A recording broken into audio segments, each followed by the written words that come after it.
আসসালামু আলাইকুম। আমি doctor Akib Ahmed, medical officer critical care unit, Jamalpur central হাসপাতাল। মিস্টার আব্দুল হাকিম ৮২ বছর বয়স। রোগীটি আমাদের কাছে বেশ কয়েকদিন আগে এসেছিল। উনি ভর্তি হয়েছিলেন বেশ সংকটাপন্ন অবস্থায়। ওনার পর্যায়ক্রমে আমাদের ডায়াগনোসিস হয়েছিল ওনার একেআই, কিডনি বিকলতা বা কিডনিজনিত সমস্যা, সিভিয়ার ইলেকট্রোলাইট ইমব্যালেন্স এবং সেপটিক শক। তো আমাদের আইসিইউ টিমের ডাক্তার, নার্স এবং অন্যান্য স্টাফদের নিবিড় পর্যবেক্ষণে, চিকিৎসায় এবং সম্মিলিত প্রচেষ্টায় উনি আজ সুস্থ হয়ে বাসায় ফিরছেন।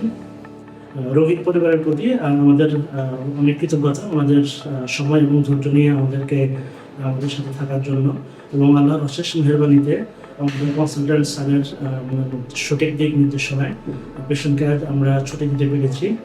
এবং আমাদের সবার জন্য দোয়া করবেন এবং সবার কাছে রোগীর সুস্বাস্থ্য এবং দীর্ঘায়ু কামনা করছি। ধন্যবাদ। আসসালামু আলাইকুম। আমি আজাদ। আমি আমার মোহাম্মদ আব্দুল হাকিম আগে ওই গত 12 তারিখ জামালপুর সেন্ট্রাল হাসপাতালে নিয়ে আসছিলাম খুব ক্রিটিক্যাল অবস্থায়। ইনশাল্লাহ আজকে 15 তারিখ, 3 দিনে আমাদের মোটামুটি আব্বা এখন স্টেবল অবস্থায় আছে। উনি কথাবার্তা বলতে পারতেছে এখন, আলহামদুলিল্লাহ। জামালপুর সেন্ট্রাল হাসপাতালের চিকিৎসা আমরা সন্তুষ্ট মোটামুটি। আসসালামু আলাইকুম। আমি সুলভ Kumar Pal, senior staff nurse হিসেবে কর্মরত আছি জামালপুর সেন্ট্রাল হসপিটাল লিমিটেডে।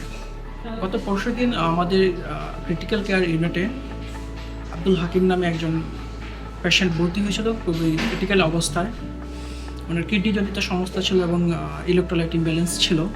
তারপর আমাদের চেষ্টায়, আমাদের আইসিইউ ডক্টর, কনসালটেন্ট, নার্স এবং অন্যান্য কর্মীদের সহযোগিতা এবং আপ্রাণ চেষ্টায় পেশেন্টটা এখন স্টেবল হয়ে আজকে ছুটি নিয়ে বাসায় গিয়েছে।